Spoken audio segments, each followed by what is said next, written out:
Hai hai hai, selamat datang kembali di Mimin Art Channel. Tentunya penasaran kan dengan alur cerita selanjutnya? Yuk kita langsung saja dengerin ceritanya. 91. Tak ada sautan dari Alpian mendengar permintaan Melati yang sangat tidak masuk akal. Berada satu selimut dengan wanita selain Aileen adalah hal mustahil bagi Alpian. Mana mungkin ia mau memandang Melati saja ia enggan.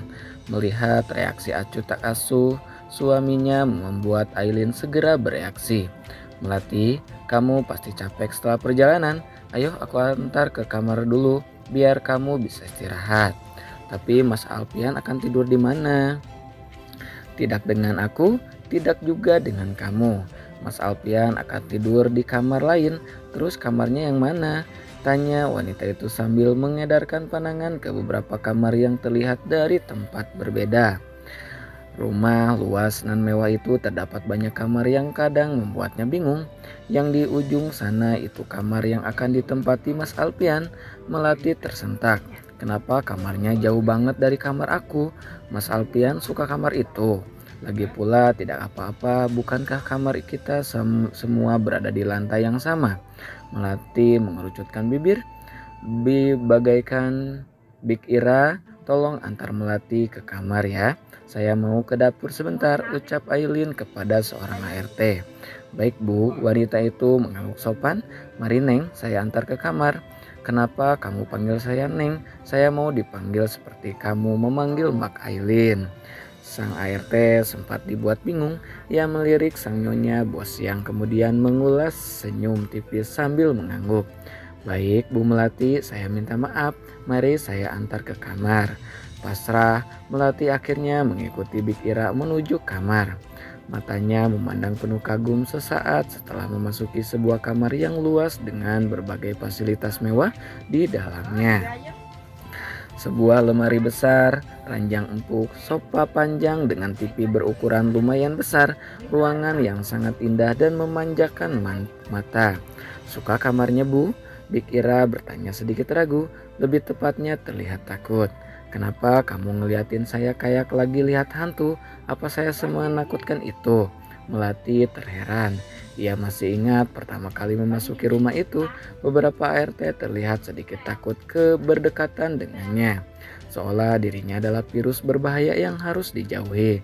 Gak apa-apa, saya cuman kagum sama ibu, masih muda dan cantik. Pujian Big Ira pun mengembangkan senyum di bibir Melati. Terima kasih Bi, sambil melihat ke arah cermin besar, diakui oleh dirinya sendiri bahwa ia memang memiliki kecantikan sempurna. Ketika Melati meletakkan koper di sisi tempat tidur, Aileen memasuki kamar dengan membawa secangkir teh hangat. Melati, aku buatkan teh manis untuk kamu. Umi bilang kamu suka minum teh manis beraroma melati. Terima kasih Mbak Aileen. Oh ya, mulai sekarang Big Ira akan menjadi asisten pribadi kamu. Kalau ada apa-apa kamu bilang sama Big Ira saja. Terima kasih Mbak. Melati memandangi wanita berusia kira-kira 45 tahunan yang akan menjadi asisten pribadinya itu. Dilihat dari segi fisik, Big Ira tidak tampak seperti seorang ART.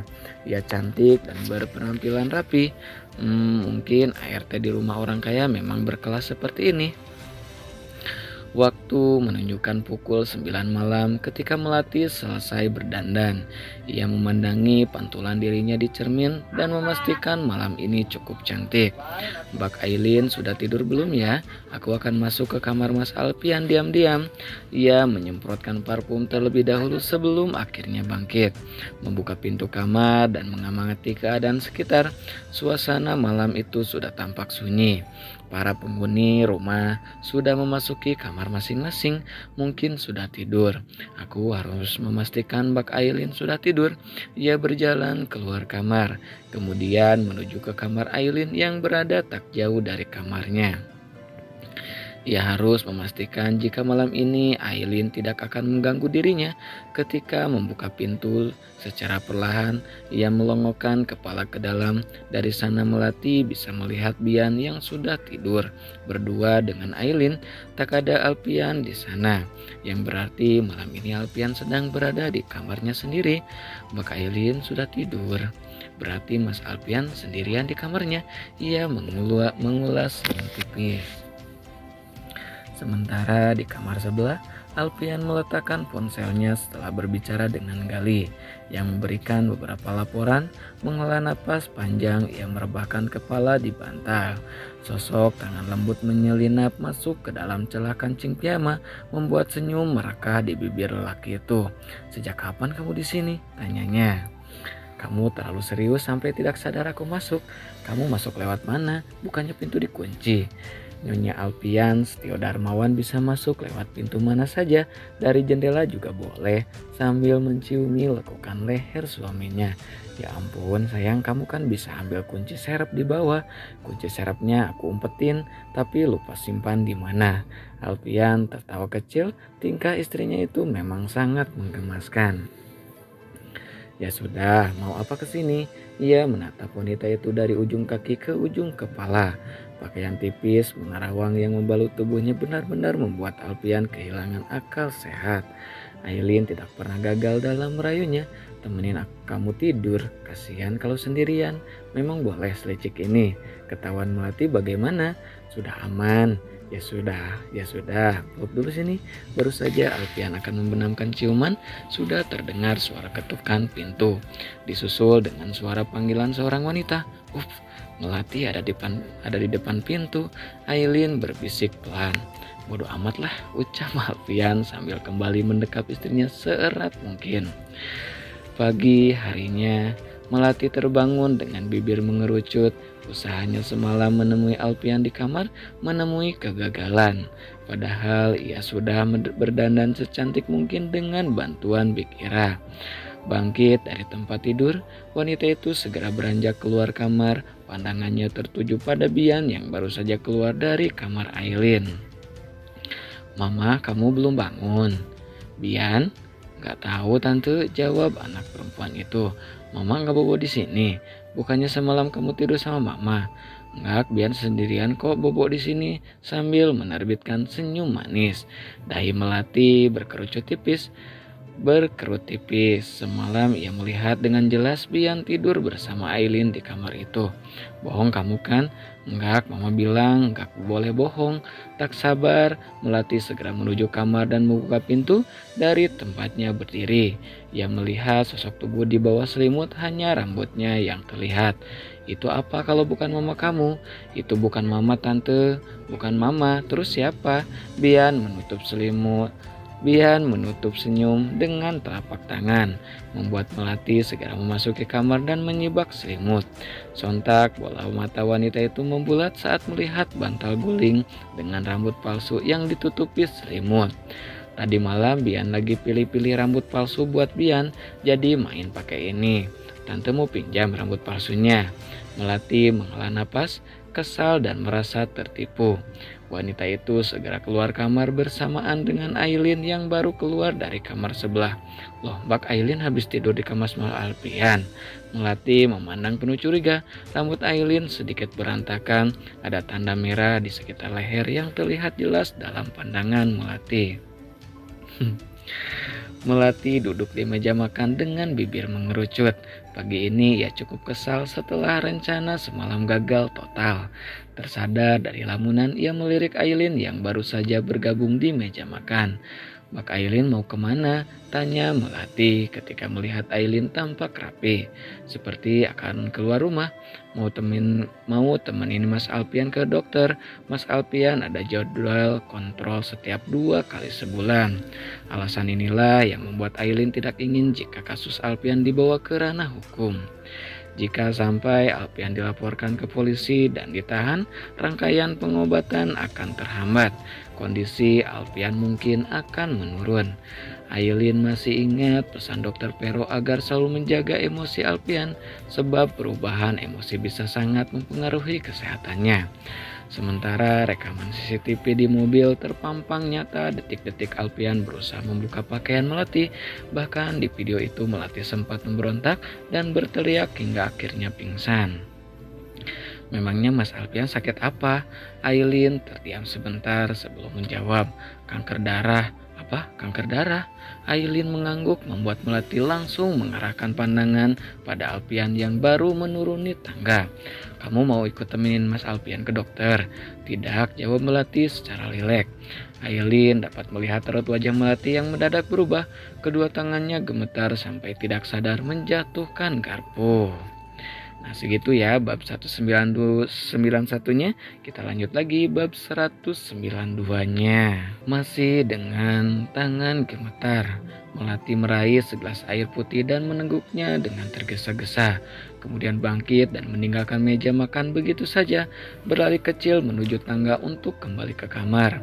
Aileen melirik Bikira yang sejak tadi duduk di sebuah sofa, menganggukkan kepala sebagai isyarat, sehingga wanita itu segera bangkit dan menyusul Melati ke kamar. Mama, Tante Melati itu kenapa sih? Tadi Bian lihat Tante Melati melamun. Aileen mengulas senyum. Gak apa-apa sayang, kapan-kapan Bian ajak Tante Melati ikut fashion show ya, biar Tante Melati ada temennya. Boleh nanti Bian kasih tas punya Bian yang masih baru buat Tante Melati. Ya sayang, anak mama memang pintar dan baik.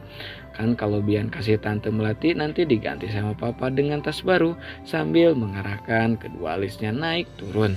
Tertawa kecil, sebelah tangan Alpian mengelur dan mengacak rambut anak perempuannya itu. Anak Papa yang satu ini memang jago modus. Oma bilang harus pintar porotin Papa. Semakin gemas Alpian menciumi kening anak perempuan itu. Namun kemudian perhatian tertuju pada Boy yang beberapa hari ini banyak diam. Sejak mendengar ucapan Bayu yang menyebutnya anak haram, Boy kehilangan keceriaannya. Bahkan sekarang ia lebih banyak menyendiri. Boy mau ikut Papa ke kantor, tawar Alpian. Biasanya Boy akan sangat bersemangat jika diajak ke kantor. Gak mau, jawabnya dingin sambil menyuapkan potongan roti panggang ke mulut. Sayang, gak boleh jawab begitu ke Papa, bujuk Aileen seraya mengusap bahu putranya. Gak mau mah, Boy mau di rumah saja. Ya udah nak, gak apa-apa. Kalau begitu Boy jaga Bian sama Brian di rumah. Mama mau temenin Papa ke dokter. Anak lelaki berusia 10 tahun itu hanya menyahut dengan anggukan kepala. Kedatangan Alpian dan Aileen disambut hangat oleh Dokter Pero. Wanita itu sempat mengomel panjang saat mengetahui kejadian yang menimpa Alpian di luar kota. Terima kasih kak, aku akan menunggu kabar. Semoga hasilnya cepat keluar, ucap Aileen sesaat setelah Alpian keluar dari sebuah ruangan. Ia lalu merogoh tas miliknya dan mengeluarkan sebuah botol kecil. Apa boleh sekalian aku minta tolong untuk memeriksa obat ini? Pero meraih botol obat kecil pemberian Aileen dan mengeluarkan beberapa butir pil dari sana. Sepertinya ini adalah jenis obat penenang yang hanya boleh dibeli dengan resep dokter. Punya siapa? Sepertinya milik Melati.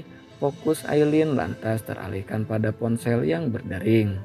Melirik ke arah layar, tertera nama Umi di sana. Maaf, aku jawab telepon sebentar. Ia kemudian beranjak dari ruangan itu meninggalkan Alpian dan Pero. Oh iya, Alpian, apa kamu ada keluhan lain selama beberapa waktu belakangan ini? Tidak ada, hanya ada sedikit ruam di bagian betis. Selain itu semuanya baik-baik saja.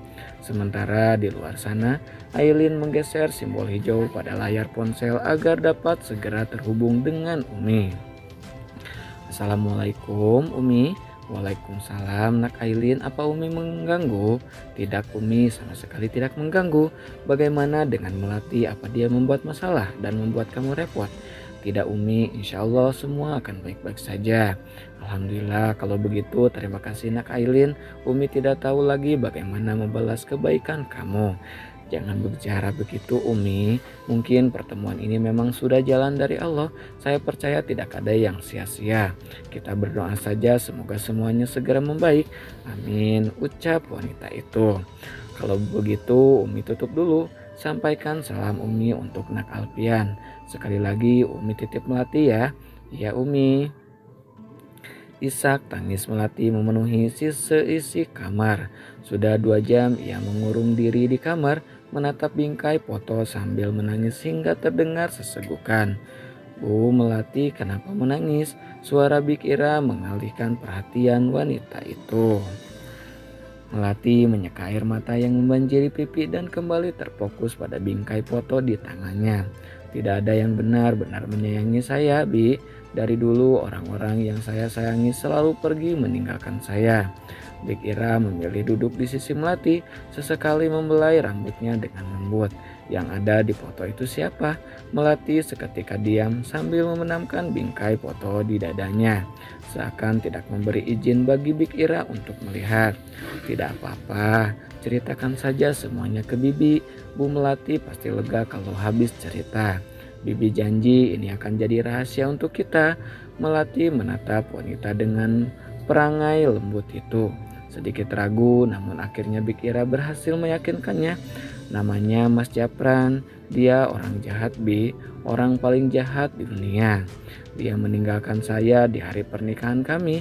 Dia laki-laki jahat dan tidak bertanggung jawab, ucap Melati sambil terisak-isak. Kenapa dia pergi? Sudah tahu alasannya. Melati menggelengkan kepala. Alasan kepergian suaminya beberapa tahun lalu masih menyisakan tanda tanya. Bahkan ia tidak tahu apa yang membuat Japran meninggalkannya. Mungkin dia meninggalkan saya karena saya hanya anak orang biasa, sementara dia berasal dari keluarga terhormat. Biar saja dia pergi, saya sudah tidak peduli. Pikira kembali tersenyum. Kalau sudah tidak peduli, kenapa ditangisi? Sesuatu yang pernah pergi memang kadang meninggalkan luka yang sulit disembuhkan. Tergantung orangnya mau beranjak atau terpaku di tempat yang sama. Saya sudah tidak peduli, Big. Lihat sekarang saya bahagia. Raut wajah Melati mendadak berubah. Saya sudah berhasil membalas dia. Bukankah sekarang saya sudah membuktikan kalau saya bisa mendapatkan suami yang jauh lebih baik dan kaya dari Mas Japran? Dan kamu bahagia? Melati kembali terdiam. Terkadang Allah menjauhkan seseorang dari hidup kita karena ingin melindungi kita dari orang-orang yang salah, lalu mendekatkan kita dengan orang-orang yang akan selalu membuat kita bahagia. Sayangnya tidak ada yang benar-benar peduli dengan saya, Big. Semua orang di dunia itu jahat, semua jahat. Umi, Abah, dan Karehan juga jahat. Wanita itu mengulas senyum. Selembar tisu ia gunakan untuk menyeka air mata dan keringat di wajah Melati. Kata siapa tidak ada yang peduli? Bu Ailin pasti peduli dengan Bu Melati. Sampai dibawa serta ke rumah ini. Tapi Mbak Ailin pasti benci karena saya sudah mengambil suaminya kan. Terkadang pandangan kita tertutup oleh kebencian dan amarah sampai tidak bisa menyerap kasih sayang dari orang-orang sekitar. Dunia itu tidak pernah kekurangan orang baik. Meskipun orang jahat bertebaran di mana-mana, Bu Melati itu cantik dan berharga. Suatu hari pasti bertemu dengan orang yang benar-benar menyayangi, hanya menunggu waktu dengan sabar. Dalam hitungan detik Melati sudah membenamkan dirinya ke dalam pelukan wanita itu. Entah mengapa setiap kali berbicara dengan Big Ira, hatinya akan menjadi sangat tenang. Bahkan Big Ira membuatnya lebih nyaman dibandingkan saat dengan Umi. Ailin baru saja akan menuju kamar saat salah seorang ART datang untuk memberitahu tentang kedatangan Dokter Pero. Wanita itu segera beranjak untuk menemui sang dokter. Maaf Ailin, aku datang malam-malam. Tadinya aku mau kita bertemu besok, tapi aku sudah tidak sabar dengan kebetulan lewat sekitar sini. Jadi aku memutuskan untuk mampir ke sini untuk memberikan hasil pemeriksaan darah Alfian. Ailin tersenyum ramah. Tidak apa-apa kak, justru aku jadi tidak enak karena sudah terlalu merepotkan. Ailin membawa Dokter Pero untuk duduk di ruangan tamu. Pada saat itu Melati datang dari arah dapur. Langkahnya terhenti saat melihat Ailin duduk bersama seorang wanita cantik. Melati, ayo sini, aku kenalkan dengan Dokter Pero. Beliau adalah dokter yang menangani Mas Alfian selama ini. Melati hanya menatap wanita itu berpenampilan rapi itu dari ujung kaki ke ujung kepala. Terlihat sedikit ragu, namun kemudian memilih melangkah tanpa memperdulikan panggilan Ailin. Jadi dia orangnya, tanya Pero sesaat setelah Melati menghilang dalam pandangan mereka. Ya, dia Melati, masih muda dan cukup cantik. Aku ikut perhatiin. Ya, aku juga ngerasa begitu, imbuh Aileen. Jadi bagaimana hasil pemeriksaan suamiku? Vero menghela napas panjang lalu menggeser sebuah map di tangannya dengan ke hadapan Aileen. Secepat kilat Aileen menyambar map tersebut dan membaca barisan kata yang tertera. Bisa dijelaskan, aku tidak mengerti istilah-istilah yang tertulis di sini, pinta Aileen. Dugaanmu ternyata benar, Aileen. Di dalam darah Alpian terdapat kandungan psikotropika dalam dosis yang cukup tinggi, dan psikotropika jenis ini bisa membuat penggunanya mengalami halusinasi, seperti merasakan, mencium, mendengar, atau melihat sesuatu yang sebenarnya tidak ada, dan efeknya bisa dirasakan selama berjam-jam. Tapi di mana Mas Alpian mendapatkannya? Selama ini dia sangat menjaga makanan dan minumannya. Dia tidak akan minum sembarangan obat tanpa resep dari dokter. Bagian ini yang perlu kamu tahu, ucap sang dokter dengan tatapan serius. Psikotoprika jenis ini umumnya digunakan dalam dunia kedokteran sebagai obat penenang untuk pasien dengan gangguan kejiwaan. Dan obat ini sama jenisnya dengan obat yang ditemukan Alpian di kamar melati yang kamu berikan padaku tadi pagi. Aileen terpaku, pikirannya mulai mampu mengurai setiap kejadian yang terjadi pada suaminya. Hingga kehadiran Big Ira membuyarkan konsentrasinya. Maaf mengganggu, tidak apa-apa. Bagaimana dengan Melati? Dia sudah istirahat. Sudah, tapi ada sesuatu tentang Melati yang perlu saya bicarakan dengan ibu. Baik, tapi saya bicara dulu dengan dokter Pero. Silakan, Bu. Ketika wanita itu beranjak, Pelo meririk Aileen. Itu siapa? Aku belum pernah melihatnya di rumah ini.